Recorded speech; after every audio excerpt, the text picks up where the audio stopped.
A journey to battle the Demon King may just be the most overused storyline in the history of manga.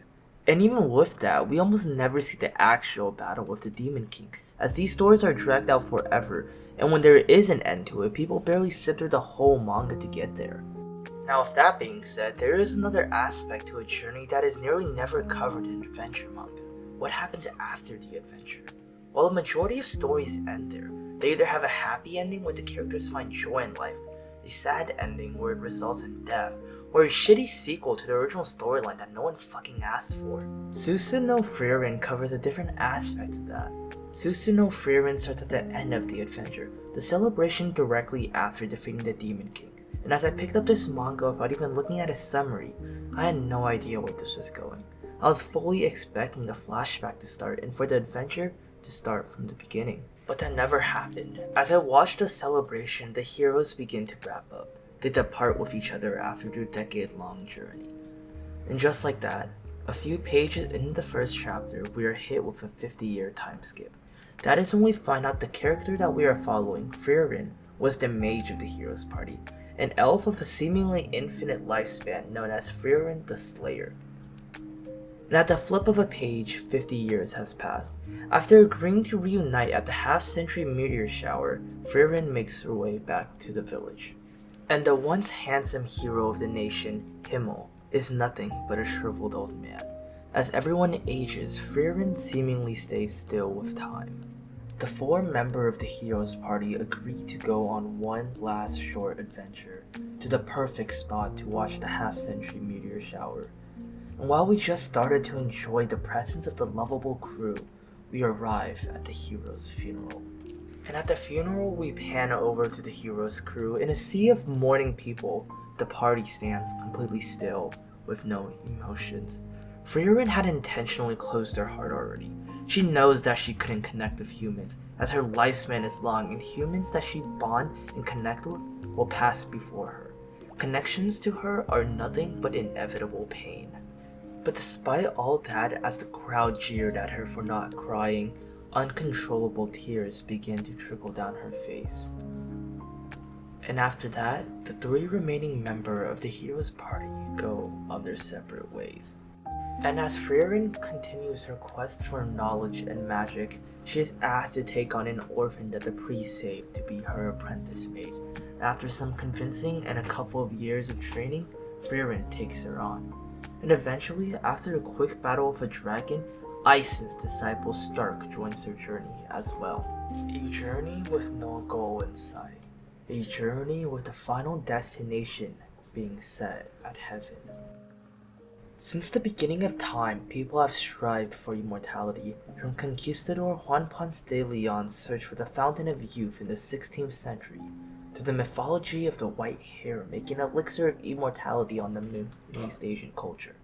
The idea of immortality has always captivated the ideas of mankind. Yet when you really think about it, is immortality something you would truly want? Seeing the ones you loved and cared about pass slowly with time while you stay exactly the same. Is that what you would want? Seeing your children and grandchildren die before you is a pain that no human should have to live through.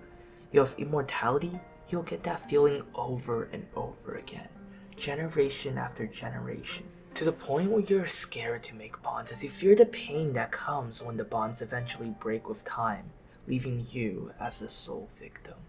This is what elves in the world of Sousou no Frieren go through. It's similar to the feeling you get knowing that your beloved pet will likely pass before you, as they have a much shorter lifespan in comparison to yours.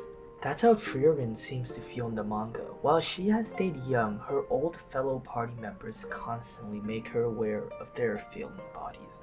A decade-long adventure to an elf is like a couple of months to us. Frieren doesn't understand why her friends work so hard to make an impact on the world, try so hard to make people remember them. But throughout the story, Frieren learns about the seemingly non-existent impact that individual humans have on the world. But as she travels, she finds that the hero's party is still celebrated across the nation 80 years after the journey. And despite being the most famous mage in the nation, she is surprised every time that despite it being decades since the adventure, her name is still revered by the people of the nation. as just giving her name out allows passage into forbidden areas. This manga is about one elf and her strive for knowledge, yet along the way she learns the true meaning of memories and realizes that those 10 years of her life were the most impactful time of her life. This is an unconventional fantasy manga as it demonstrates aspects more commonly found in the slice of life genre, and it is strangely calming and melancholy. If you are a fan of the slice of life genre, I'm sure you'll like this manga. And if you aren't into a slice of life normally, I especially want you to try this manga, as this might open up a new genre for you to read. Hi guys, hope you guys enjoyed the video. I really had a blast making this one because I just really enjoy Sousou no Frieren as a manga. It's easily my manga of the year right now, but it could be overtaken by some other good stuff that I'll eventually talk about on this channel.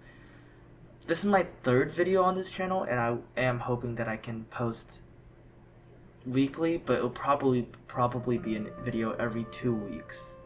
But I might do one every week if I can.